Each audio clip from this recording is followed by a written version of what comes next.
उपस्थित है वो माता पिता को मैं धन्यवाद देना चाहता हूं, जिन्होंने अपनी धारणाओं को पवित्र किया, अच्छा बनाया, जिससे आप लोग उपस्थित हैं। लेकिन आज उस संतों की क्या कृपा है जिससे आप लोग गुरु पूर्णिमा पर उपस्थित हैं। गुरु पूर्णिमा का वो धन्य है जीव जो साल में एक बार गुरु की महिमा को, गुरु की पूजा को कर लेता है, गुरु की पूजा कर लेता है, गुरु के प्रति स्नेह जगा लेता है, गुरु के प्रति अपने आप को उपवास रख लेता है, संकल्प कर लेता है।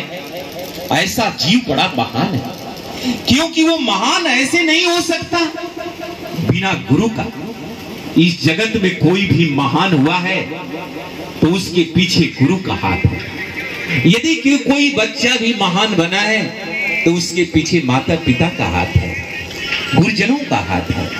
इसलिए बंधुओं, जो आप लोगों ने आज संतों के बीच में उपस्थित हुआ है, हेलो, ये वो अमर साहब की देन है, उनकी एक कर्म भूमि है, जो उनकी तपस्या है, जो आज आप नहीं तो ये जगह नहीं रहती। और उन लोगों की भी बड़ी योगदान है जिन्होंने ये धरती दान में दिया है।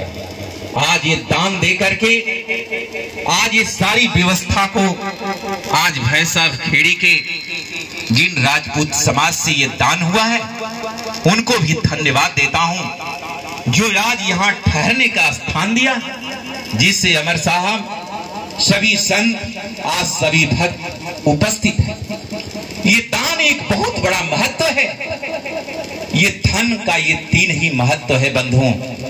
उनके पास धन अपार है, लेकिन आने वाले समय में वो धन अपने बच्चों में, परिवारों में बट जाएगा। लेकिन जो ये दान दिया है, ये दान कम नहीं होगा, ये बढ़ता जाएगा। इसलिए दान दिए धन ना घटे, सरिता घटे न नीर। पक्षी के पीने से सरिता का नीर नहीं घटता है। इसलिए दान सबसे सर्वश्रेष्ठ धरती पर माना गया है कि दान सबसे सर्वश्रेष्ठ है। इसलिए दान सबको करना चाहिए, लेकिन दान कहां करना चाहिए? जहां ये जीव का कल्याण हो, जहां समाज का कल्याण हो, जहां आत्म कल्याण हो। इसलिए दान भी बड़ा ज्ञानमय हो तो अपना उसमें जीवन धन्य हो जाता है। जैसे आप लोग आज इतनी बड़ी व्यवस्था में आए हुए हैं, लेकिन आप विचार करें, आज इतनी जनता जो उपस्थित है उस परमात्मा की बड़ी कृपा है। नहीं तो बारिश हो जाए तो सारी व्यवस्था भंग हो जाएगी। आज इतनी व्यवस्था इस आश्रम पे नहीं है जिससे कि आज सभी लोग सुरक्षित रह पाएंगे, क्योंकि ये गांव से, नगर से बिल्कुल एकांत है। अगर बारिश हो तो जाते जाते सब भीग जाएंगे। लेकिन उस परमात्मा से बड़ी निवेदन है, कृपा है, दया है, जिससे कि बारिश की संभावना नहीं है इस मौसम में। इसके लिए बड़ी उस परमात्मा का हम लोगों पर बड़ी कृपा है। इसलिए दान वहां करना चाहिए जहां यहाँ का दान आपकी व्यवस्था के लिए है, आपके ज्ञान के लिए है। आज इतनी जनता जो ज्ञान के लिए आई है, आज उस व्यवस्था में अगर किसी को कष्ट हो तो ये बड़े दुख की बात है। इसलिए ऐसे जगह दान करने में आपका कोई अपराध नहीं है, कोई व्यर्थ नहीं है। जैसे सरपंच जी ने आप सभी लोगों को दान के बारे में बताया, तो जो इतनी व्यवस्था है, अशोक जी भी ये सारी व्यवस्था करने में परेशान हो जाते हैं। इसलिए सारी व्यवस्था को बनाने में ये न समझे कि ये कहीं गलत जगह आपका धन जा रहा है। ये दान आपके आत्म कल्याण के लिए जा रहा है। उन पूर्वजों ने जो राजपूत समाज में योगदान दिया है, आज कितने आज आप लोग रोकने का स्थान है। मैं काशी से चल करके आज यहाँ उपस्थित हूँ, ये आप लोगों की व्यवस्था की देन है, वो अमर साहब की देन है, वो चरण साहब की देन है, वो यहाँ उपस्थित आत्माराम साहब, क्या नाम, शंकरदास साहब की देन है, जिन्होंने कभी यहाँ पर सेवा किया अपने गुरु की। वो प्रेम साहब की देन है, जिन्होंने अपने जीवन को यहाँ पर भजन भक्ति किया और इस व्यवस्था को चलाया। आज मैं आप सभी लोगों को नहीं बुलाया, उस संतों की देन है। इसलिए संतों की महिमा, गुरु की महिमा बड़ी अपार है। केवल आप ही लोगों पर नहीं, मेरे पर भी बड़ी कृपा अपार है। आज वो गुरु की कृपा न होती तो आज मेरा से आप लोगों से भेंट नहीं होती। अरे वीडियो बना रहा हूँ, वीडियो में हूँ यार। कभी किसी से भेंट नहीं हो पाती मेरे से, नहीं संतों से भेंट हो पाती, मैं आप लोगों को ज्ञान दे पाता। अरे वो मेरी गुरु की कृपा है, वो गुरु की मेरी महिमा है, उस परमात्मा की दया है जिससे मैं आज आप लोगों के सामने उपस्थित, और ये मैं आप लोगों को उस सदगुरु का संदेश दे रहा हूँ, वो गुरु का संदेश दे रहा हूँ, और आप लोगों को आत्मनिर्भर होने के लिए कह रहा हूँ। ये उस गुरु की कृपा है। मेरा मुझ में कछ नहीं, जो कछु है सो आपको सौंपत क्या लागत है। मेरे में कुछ भी नहीं है, मेरे गुरुजनों की देन है, उन संतों की देन है, उस परमात्मा की देन है, जिससे मैं आपके कल्याण के लिए ये वाणी बोल पा रहा हूं। बंधुओं, इसलिए आप सभी लोगों को गुरु में समर्पित रहना चाहिए, और गुरु का समर्पण ही आपको महान बना पाएगा, और दुनिया की कोई ताकत नहीं है जो ये जीव को महान बना पाएगा। इसलिए ये तन विष की बेलरी, गुरु अमृत की खान, शीश दिए जो गुरु मिले तो भी सस्ता जान। यदि ये जो आपकी शरीर है, ये तन जो सतगुरु कबीर साहब ने बताया है, ये विष की पेलरी है, ये जहर है, पूरा विष ही विष भरा है नक से। दसहु द्वार नरक भर बूढ़े, तू गंधी के पेरो। सतगुरु कबीर साहब कहते हैं, संसार के लोग तुम क्या अभिमान करते हो, तेरे नक से सिख तक तेरा नरक ही नरक भरा है, इसमें कचड़ा ही कचड़ा भरा है, इस पर अभिमान मत कर। अमृत का खान है वो गुरु, तू गुरु की शरण में चल जा, तू गुरु की शरण में जा, तू अपना कल्याण कर ले, वही अमृत है। अगर उनकी एक बूंद तुम्हारे शरीर के अंदर प्रवेश कर जाए तो ये तुम्हारा जो ये विष का जो तुम्हारा ये शरीर में जो नरक है वो सदा के लिए मिट जाए, सदा के लिए खत्म हो जाए। ऐसा वो गुरु का प्रताप बताया है सतगुरु कबीर साहब ने।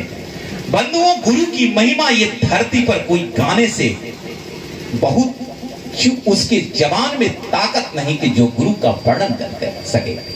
मसी कागज छुओ नहीं, कलम गही नहीं हाथ, कलम गही नहीं हाथ, सात समुंदर की मसी करूं तो भी गुण गुण गुण गुण लिखा न जा। गुरु का गुण नहीं लिखा जा सकता है। गुरु की महिमा इतनी अपार सतगुरु कबीर साहब ने कहा है, लेकिन ये संसार समझ नहीं पाता है और इधर उधर अपने जीवन को भटका देता है, क्योंकि ये मनुष्य जीवन का महत्व केवल उस परमात्मा का ज्ञान प्राप्त कर लेने में ही है। मानुष जन्म, ये जो मनुष्य जन्म है, इसका ठौर मानुष जन्म का ये ठिकाना नहीं है। ये जो मानुष जन्म है बंधुओं, बड़ा दुर्लभ से मिला है।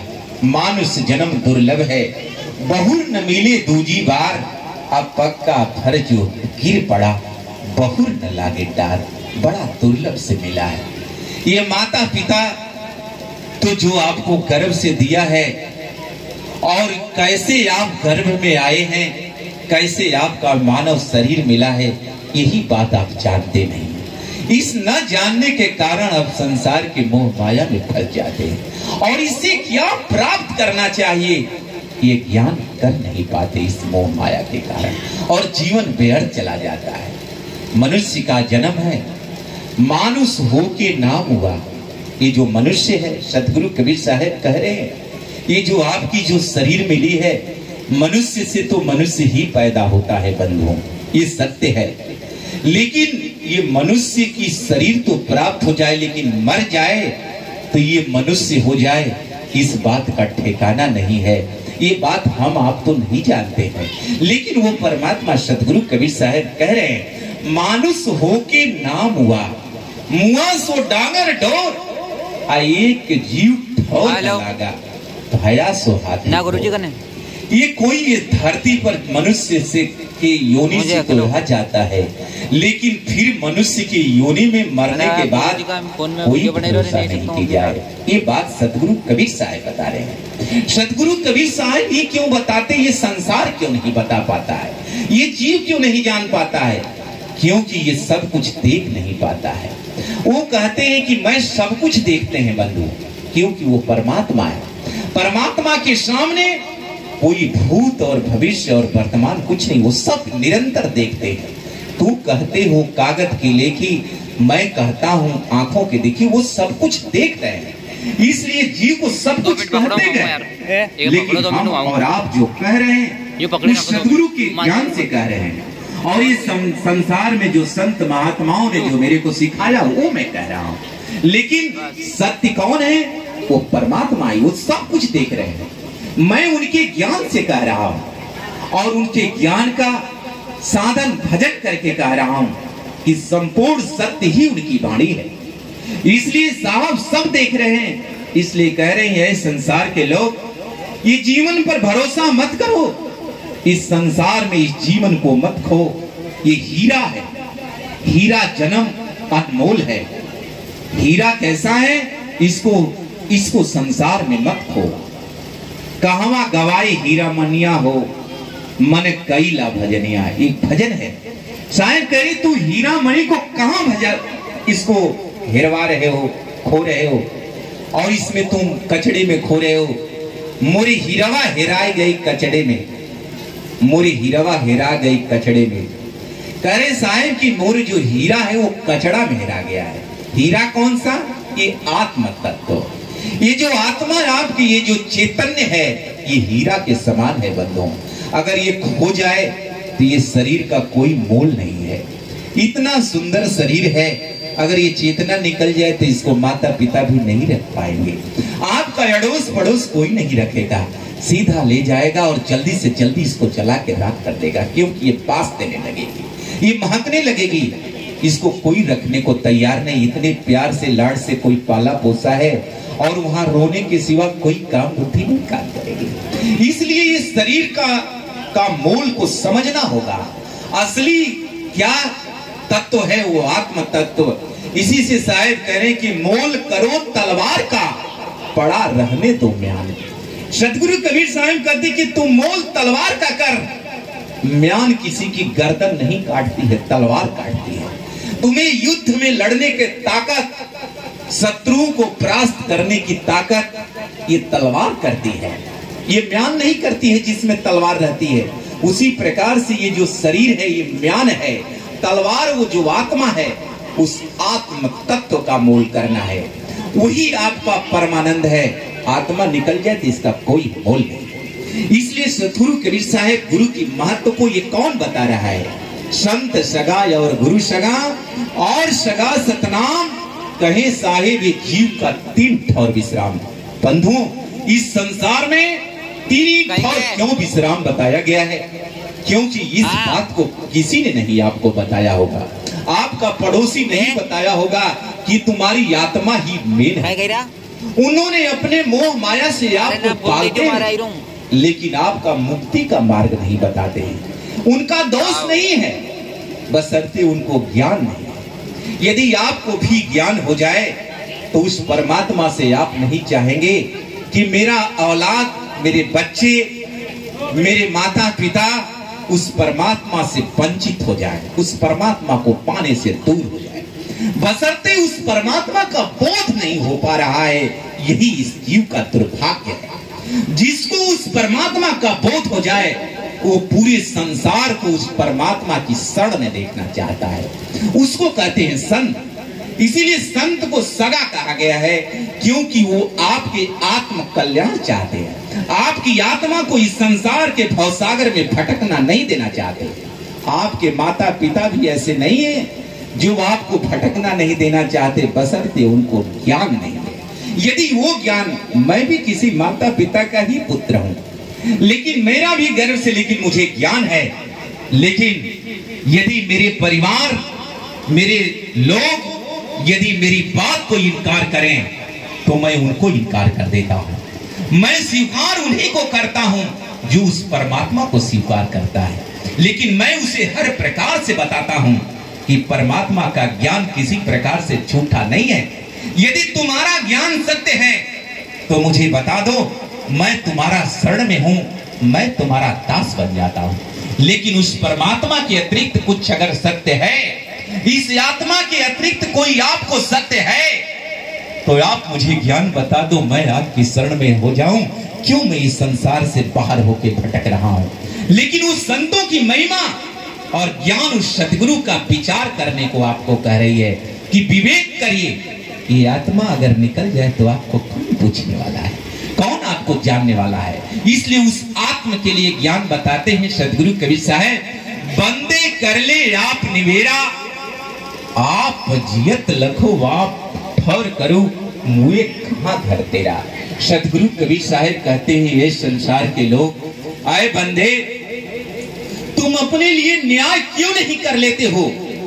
मैं तो दुनिया में ये देखा है कि लोग दूसरे का बेईमानी करते हैं, दूसरे का लूटते हैं, दूसरे के प्रति अगर न्याय की बात आती है तो नहीं बोलते हैं। अगर कोई कहता है कि ये बताओ ये बात सत्य है, ये मेरा है कि नहीं है, वहां मौन हो जाते हैं। लेकिन तुम अपने ही कल्याण की बात को क्यों नहीं समझ पाते हो?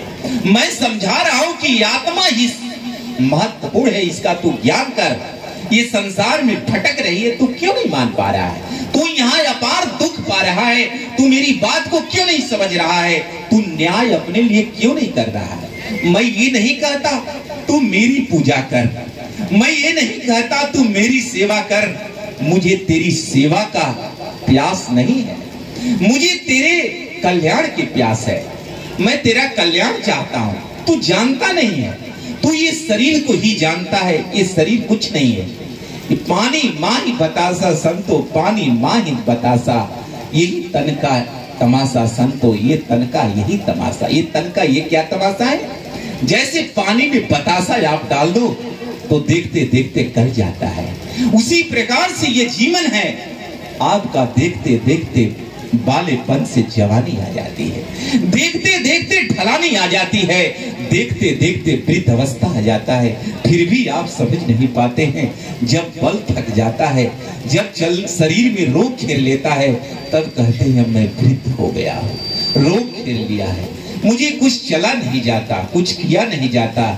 तब आप अपने बच्चों के सहारे हो जाते हैं। बच्चा अपने माया में इधर उधर व्याकुल है, उसे इतना फुर्सत नहीं कि आपको टाइम दे पाए। इस माया इतनी उलझा रखी है। इसी को शायद कह रहे हैं कि यही अवसर नहीं चेती हो रे प्राणी, यदि तू अपना ठौर नहीं बनाओगे।